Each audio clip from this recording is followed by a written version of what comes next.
तो ब्रेक के बाद एक फिर से आप सभी का स्वागत है और इस बीच बड़ी खबर सामने आ रही है, उसका रुख कर लेते हैं। बड़ी खबर इस बीच सामने आ रही है, प्रधानमंत्री नरेंद्र मोदी का प्रयागराज का दौरा है। इस दौरे से जुड़ी बड़ी खबर सामने आ रही है। प्रयागराज को 7,000 करोड़ की सौगात प्रधानमंत्री नरेंद्र मोदी देंगे, तो हजारों करोड़ की सौगात पीएम अपने साथ लेकर जाएंगे। परियोजनाओं का उद्घाटन और शुभ आरंभ यहां पर प्रधानमंत्री नरेंद्र मोदी करेंगे और यहां पर महाकुंभ प्रदर्शनी स्थल का दौरा पीएम मोदी का होगा। पीएम मोदी विकास कार्यों का निरीक्षण भी करेंगे कि किस तरीके से यहां पर तैयारियां की जा रही हैं। गंगा पूजन और आरती करेंगे प्रधानमंत्री नरेंद्र मोदी। बड़ी खबर यह निकलकर सामने आ रही है, महाकुंभ की तैयारियों का जायजा प्रधानमंत्री नरेंद्र मोदी लेंगे कि किस तरीके से महाकुंभ को लेकर तैयारियां जो है की जा रही हैं। इन तैयारियों का जायजा लेंगे। आज प्रयागराज आ रहे हैं प्रधानमंत्री नरेंद्र मोदी। संगम तट से पीएम महाकुंभ का शंखनाद करेंगे। संगम नगरी में आज पीएम मोदी गंगा पूजन करेंगे। साथ ही साथ महाकुंभ से जुड़े 7,000 करोड़ के प्रोजेक्ट्स की सौगात पीएम मोदी देंगे। महाकुंभ से पहले मोदी को 2 लाख लोग सुनेंगे। 13 अखाड़ों के संत भी यहां पर मौजूद रहेंगे। महाकुंभ का शुभ आरंभ 13 जनवरी से होगा और महाकुंभ का समापन 26 फरवरी को होगा। पीएम मोदी के आने से पहले सीएम योगी ने महाकुंभ की तैयारियां परखी हैं। ये बड़ी खबर है जो सामने आ रही है। तो प्रयागराज के दौरे पर प्रधानमंत्री नरेंद्र मोदी रहेंगे। इस बीच प्रयागराज से हमारी सहयोगी वर्षा शाही लाइव जुड़ गई हैं, सीधे उनका रुख करेंगे। वर्षा, सबसे पहले आपसे मैं यही जानना चाहूंगा कि प्रधानमंत्री नरेंद्र मोदी का दौरा, इस दौरे को लेकर क्या कुछ खास तैयारियां की गई हैं, क्या खास इंतजाम किए गए हैं? देखिए, प्रधानमंत्री नरेंद्र मोदी के दौरे को लेकर पूरे प्रयागराज और कुंभ जिले की बात की जाए तो एकदम दुल्हन की तरह सजा दिए गए। जिस तरीके से 6 कॉरिडोर का निर्माण किया जा रहा है, जिसमें 3 कॉरिडोर में आज प्रधानमंत्री नरेंद्र मोदी खुद मौजूद रहेंगे, वहां पूजा अर्चना करेंगे, विशेष पाठ करेंगे, उन सब चीज़ों को भी एकदम अलग तरीके से भव्य रूप सजाया गया। देखिए, इस समय क्योंकि हम हनुमान मंदिर कॉरिडोर पर है, हनुमान मंदिर कॉरिडोर को देखिए कि किस तरीके से तैयार किया गया है, किस तरीके से साजो सज्जा की गई है। क्योंकि प्रधानमंत्री नरेंद्र मोदी सबसे पहले यहीं आएंगे, यहीं हनुमान जी की पूजा अर्चना करेंगे और यहाँ से फिर उसके बाद वो अक्षयवट जाएंगे और सरस्वती कूप जाएंगे। क्योंकि तीनों जगह पर कॉरिडोर बनाए गए हैं। प्रयागराज ऐसा जिला है जहाँ पर 6 कॉरिडोर बनाए जा रहे हैं और 6 कॉरिडोर एकदम भव्य रूप तरीके से सजा दिया गया और भव्यता आपको दिखाई दे रही होगी कि किस तरीके से इस बार साजो सज्जा की गई है प्रधानमंत्री नरेंद्र मोदी के आगमन पर और किस तरीके से इस बार प्रयागराज को भव्य रूप दिया जा रहा है। देखिए, प्रयागराज में महाकुंभ की तैयारी चल रही है और महाकुंभ का अब अंतिम चरण है। अंतिम चरण में ये सारी तैयारियां हैं और क्योंकि इन सभी चीज़ों का निरीक्षण और प्रधानमंत्री नरेंद्र मोदी के द्वारा आज लोकार्पण किया जाएगा। लगभग 7,000 करोड़ की परियोजनाएं हैं, जिसमें 10 कनेक्ट करने के लिए पुलों का निर्माण किया गया है, फ्लाईओवर का निर्माण किया गया है, कई ऐसी सड़कें बनाई गई हैं, उसके साथ साथ कई ऐसी चीज़ें हैं जिनका निर्माण किया गया। प्रधानमंत्री नरेंद्र मोदी यहाँ और सरस्वती कूप और अक्षयवट जाने के साथ साथ वो निषाद राज क्रूज से अरैल घाट का भी निरीक्षण करेंगे। पक्का घाट अरैल घाट पर बनाया गया है, उसका निरीक्षण करेंगे, वहां पर जाएंगे। उसके साथ ही साथ प्रधानमंत्री नरेंद्र मोदी सभी महामंडलेश्वर अखाड़ों के जो महंत हैं उनसे मुलाकात करके बातचीत करेंगे कि महाकुंभ को किस तरीके से भव्यता रूप दिया जा सकता है, किस तरीके से विश्व पटल पर स्थापित किया जा सकता है। इस बार कुंभ की बात की जाए तो इस बार कुंभ को एक थीम के रूप में प्रदर्शित किया गया है। ये थीम ग्रीन कुंभ का थीम है और जिस तरीके से प्रधानमंत्री नरेंद्र मोदी लगातार स्वच्छता की बात करते हैं, स्वच्छता को लेकर एक बड़ा मैसेज देते हैं, उसको लेकर भी लगभग 15,000 सफाई कर्मी आज मौजूद रहेंगे पंडाल में, जहां पर वो जनसभा करेंगे, भाषण देंगे। और साथ ही साथ इस बार जिस तरीके से विश्व पटल पर स्थापित करने की बात महाकुंभ को की जा रही है, उसको लेकर भी प्रधानमंत्री नरेंद्र मोदी औपचारिकता से कहे तो आज से शुरुआत होगी, क्योंकि इन सभी कॉरिडोर को खोल दिया जाएगा उद्घाटन के बाद और उन सभी परियोजनाओं को जहां पर वो उद्घाटन करेंगे, लोकार्पण करेंगे, उन सभी चीज़ों को आज से ओपन कर दिया जाएगा जनता के लिए। और साथ ही साथ महाकुंभ को भव्य स्वरूप देने के लिए जो तैयारी की जा रही है उसका भी अंतिम चरण है। सभी साधु संतों से जिस तरीके से प्रधानमंत्री नरेंद्र मोदी मुलाकात करेंगे उसमें भी बातचीत रखेंगे कि आखिर किस तरीके से इस बार डिजिटल कुंभ की जो चीज़ें की जा रही है, डिजिटलाइज डिजिटलाइज पूरी तरीके से महाकुंभ को किया जा रहा है, वो कितना प्रारूप बन पा रहा है, किस तरीके से पूरी जो व्यवस्था है वो हो पा रही है, महाकुंभ किस तरीके से भव्य और दिव्य समागम हो सकता है, इन सभी चीज़ों पर प्रधानमंत्री नरेंद्र मोदी की नज़र होगी और वो बातचीत करेंगे। देखिए, क्योंकि जिस तरीके से अगर बात की जाए तो 14 जनवरी से शुरुआत होगी, लेकिन शुरुआत से पहले जो तैयारी होती है विश्व पटल पर स्थापित करने के लिए, महाकुंभ को दिव्य और भव्य बनाने के लिए प्रधानमंत्री नरेंद्र मोदी खुद आ रहे हैं और खुद ही सारी चीज़ों का निरीक्षण कर रहे हैं। जिस तरीके से अगर प्रयागराज की बात की जाए तो इस बार प्रयागराज का बदलता स्वरूप दिखाई दे रहा है।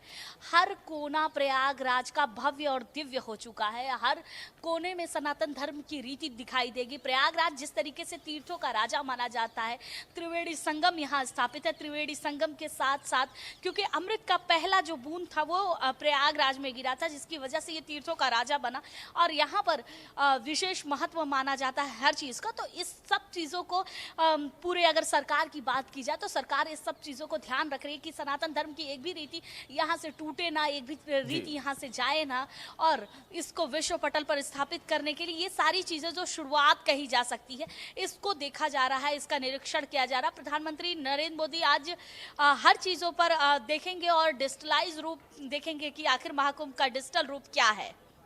बिल्कुल वर्षा, जाहिर तौर पर तैयारियां जो है बिल्कुल चरम पर है, लेकिन वर्षा मैं आपसे ये भी समझना चाहूंगा, जिस तरीके से प्रधानमंत्री नरेंद्र मोदी का दौरा प्रयागराज का है, प्रधानमंत्री नरेंद्र मोदी के आने से पहले मुख्यमंत्री योगी आदित्यनाथ कई बार आए, ये खास बात है। कल भी मुख्यमंत्री योगी आदित्यनाथ प्रयागराज पहुंचे थे, तैयारियों का जायजा उन्होंने लिया था, अंतिम रूपरेखा उन्होंने देखी थी किस तरीके से की जा रही है। तो मुख्यमंत्री योगी आदित्यनाथ कितनी बार प्रयागराज पहुंचे हैं, किस तरीके से उन्होंने तैयारियों का जायजा लिया है पीएम मोदी के आने से पहले, ताकि जो तैयारियां हैं वो बिल्कुल अंतिम रूप में सही समय पर सही दिखें। देखिए, अगर मुख्यमंत्री योगी आदित्यनाथ की बात की जाए तो एक हफ्ते में 2 दौरे मुख्यमंत्री योगी आदित्यनाथ के, और ये तीसरा दौरा कह सकते हैं जो प्रधानमंत्री नरेंद्र मोदी के आने से पहले किया जाएगा। 10:30 बजे मुख्यमंत्री योगी आदित्यनाथ यहाँ पर मौजूद रहेंगे और प्रधानमंत्री के आने से पहले उन सभी जगहों पर जाएंगे जहाँ प्रधानमंत्री नरेंद्र मोदी को जाना है। जिस तरीके से देखिए, कल मुख्यमंत्री योगी आदित्यनाथ यहाँ पर मौजूद रह के अधिकारियों को निर्देश दिए, दिशा निर्देश देने के साथ साथ जिस पंडाल का निर्माण कराया गया वहाँ पर अधिकारियों को डांट भी लगाया गया कि वेंटिलेशन का ध्यान दिया जाए, इतना भव्य पंडाल है तो यहाँ हर एक बारीकी का ध्यान दिया जाए। तो और कुछ ऐसी जगह भी रही जहाँ अधिकारियों की पीठ थपथपाई गई कि इसका भव्य निर्माण किया गया, इसको बहुत ही अच्छा प्रारूप दिया गया। तो मुख्यमंत्री योगी आदित्यनाथ लगातार दिशा निर्देश देने के साथ साथ एक ही चीज़ों की बारीकियों पर ध्यान दे रहे हैं और एक एक चीज़ों को देख रहे हैं कि आखिर किस तरीके से दिव्य और भव्य कुंभ बनाने की तैयारी चल रही है।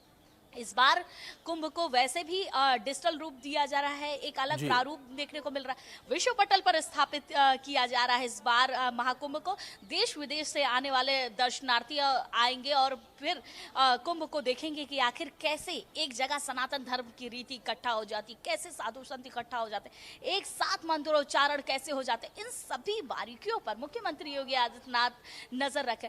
अगर आपको प्रयागराज के कोने के बारे में बताऊं तो एक एक कोना हमें सनातन धर्म की रीतियों के बारे में दर्शाता है। एयरपोर्ट पर जिस तरीके से 84 स्तंभ बनाए जा रहा है, 84 स्तंभ 84 योनियों को दर्शाते हैं कि किस तरीके से मनुष्य की जो आत्मा है वो 84 योनियों से 84 लाख योनियों से होकर गुजरती है। एक स्तंभ की बात की जाए तो 1 लाख योनि को दर्शाता है। उसी तरीके से दूसरे कोने की बात की जाए तो जिस तरीके से भारद्वाज ऋषि का कॉरिडोर बनाया जा रहा है, भारद्वाज ऋषि के बारे में लोग जानते हैं कि जब श्री रामचंद्र जी वनवास के लिए जा रहे थे और वनवास को जाने के बाद भारद्वाज ऋषि से मुलाकात हुई थी, आशीर्वाद के बाद वो निकले, तो भारद्वाज ऋषि के बारे में छोटी छोटी चीज़ें स्थापित की जा रही है कि आखिर कैसे उन्होंने यहाँ पर आए और कैसे उन्होंने क्या क्या चीज़ें की। उसके साथ साथ ब्रह्म घाट की बात की जाए, जिस तरीके से ब्रह्मा जी का यज्ञ स्थली यहाँ कहा जाता है, पहला यज्ञ स्थली यही है, ब्रह्मा जी ने यहीं से शुरुआत की थी यज्ञ करने की, चारों वेदों के ज्ञान के बाद। एक एक चीज़ें यहाँ पर आपको भव्य और दिव्य रूप नजर आएगा। एक एक चीज़ों में आपको सनातन और पौराणिक चीज़ें नजर आएंगी जो पुराणों में हमारे लिखा हुआ है प्रयागराज संगम के बारे में। वो चीज़ें सरकार एक एक चीज़ों पर ध्यान रख रही है कि किस तरीके से दिव्य और भव्य कुंभ को मनाया जा सके। इसको अगर बात की जाए तो 12 साल में एक बार पूर्ण कुंभ होता है, इस बार पूर्ण कुंभ ही है और पूर्ण कुंभ को एकदम अलग रूप प्रारूप दिया जाए। सुरक्षा व्यवस्था की बात की जाए तो सुरक्षा व्यवस्था पर पैनी नजर रखी जा रही है। जहां 50,000 से अधिक पुलिसकर्मियों को लगाया गया, वहीं जल की सुरक्षा को लेकर विशेष ध्यान दिया जा रहा है कि कहीं पर भी कोई अनहोनी ना हो सके। जल सुरक्षा में जिस तरीके से 3 चौकियां बनाई गई, तीनों चौकियों पर विशेष ध्यान दिया जा रहा है कि यहाँ पर किसी तरह की चीज, इस बार AI टेक्नोलॉजी का उपयोग बहुत ज्यादा किया जा रहा है। फूड कंट्रोलिंग की जा रही है। जिस तरीके से अगर की देखी जाए कि ग्राउंड लेवल पर जब भीड़ होती है तो फिर उसके बाद इसको मैनेजमेंट करने के लिए विशेष तरीके के घोड़े को लाया गया है, घोड़ों का इंतजाम किया गया, घोड़ों के जरिए भी ये कंट्रोलिंग की जाएगी। रोबोटिक के जरिए चीज़ें की जा रही है, रोबोट काफ़ी ज़्यादा यूज़ किए जा रहा है, तो टेक्नोलॉजी भी आ रही है इस बार। और फिर उसके बाद जो डिजिटलाइज रूप कहे उसको भी देखा जा रहा है। तो इस बार महाकुंभ काफी ही भव्य और दिव्य होगा। अगर मैं प्रयागराज की एक एक चीजें आपको बताने लगूं तो शायद समय कम पड़ जाए, क्योंकि इतना भव्य और दिव्य महाकुंभ इस बार होने वाला है। बिल्कुल वर्षा, जाहिर तौर पर अगर कुंभ की दिव्यता और भव्यता को लेकर बात की जाए तो वो अपने आप में अलौकिक है। लेकिन वर्षा, मैं आपसे ये समझना चाहूंगा, अब से ठीक 1 महीने के बाद कुंभ की शुरुआत होने जा रही है। ये तो बात हमने प्रधानमंत्री के दौरे को लेकर की, जो तैयारियां की गई हैं, लेकिन ऐसे में अगर कुंभ की अंतिम तैयारियों को लेकर बात की जाए तो 1 महीने का समय कुंभ की तैयारियों को किस तरीके से जो है अंतिम रूपरेखा दी जा रही है, अंतिम जो है पल में है कुंभ की तैयारियां भी। देखिए, अगर कुंभ की बात की जाए तो लगभग 1 महीने का समय बाकी है और अंतिम चरण पर इस समय काम चल रहे हैं। अंतिम चरण इसलिए मैं कह रही हूँ क्योंकि 6 कॉरिडोर का निर्माण, मैंने आपको पहले बताया 6 कॉरिडोर का निर्माण होना है, जिसमें से 2-3 कॉरिडोर का निर्माण हो चुका है, तो 3 कॉरिडोर अभी और बाकी है। उसके साथ साथ अखाड़ों का विस्तार लगातार जारी है। अखाड़ों के भूमि पूजन का कार्यक्रम हो चुका है। 14 जनवरी को पहले अखाड़े का छावनी प्रवेश होगा। छावनी प्रवेश के साथ साथ धीरे धीरे सभी अखाड़े छावनी प्रवेश करेंगे। भव्य दिव्य रूप दिखने लगेगा यहाँ पर। तो अब अंतिम चरण पर तैयारियां है। कनेक्टिविटी के लिए सारी तैयारी कर ली गई है। सभी रेल विभाग बात की जाए, परिवहन विभाग बात की जाए, सबकी तरफ से अलग अलग व्यवस्थाएं की जा रही है कि कहीं से भी अगर कोई भी आता है तो उसको हर तरीके से सुविधा मिल सके। एयरपोर्ट की बात की जाए तो एयरपोर्ट की भी कनेक्टिविटी बढ़ा दी गई है। और पूरे महाकुंभ की बात की जाए तो एक अंतिम चरण का प्रारूप है। इस बार अंतिम चरण चल रहा है और अंतिम चरण की तैयारियों का प्रारूप है। अंतिम चरण की तैयारियां अब जिस तरीके से लगातार देखी जा रही है, क्योंकि महाकुंभ है, महाकुंभ की तैयारी लगातार चलती रहती है और लगातार एक बदलता प्रारूप देखने। अखाड़े परिसर की अगर हम बात करें तो अखाड़े परिसर इस समय तैयार भव्यता दिखाई देने लगी है, क्योंकि वहाँ का विस्तार हो चुका है। विस्तार धीरे धीरे और एक भव्य और दिव्य कुंभ बनाने और दिखाने के लिए अखाड़ों का विशेष महत्व होता है। तो अखाड़े परिसर तैयार हो चुके हैं, यहाँ के कॉरिडोर तैयार हो चुके हैं। मेला प्रबंधन समिति ने मेला की तैयारी कर ली है। बिल्कुल बिल्कुल वर्षा, जाहिर तौर पर तमाम तैयारियों को लेकर बात की जाए, तैयारियां यहाँ पर पूरी कर ली गई हैं और अंतिम चरण में बची हुई तैयारियां हैं। अब देखना यहाँ पर यह होगा कि जो अंतिम रूप निकलकर सामने आएगा वो कितना भव्य और दिव्य होगा। और फिलहाल जिस तरीके से प्रधानमंत्री नरेंद्र मोदी का दौरा है उस पर आप नजर बनाए रखें। फिलहाल बहुत शुक्रिया आपका जुड़ने के लिए और इन तमाम जानकारियों के लिए।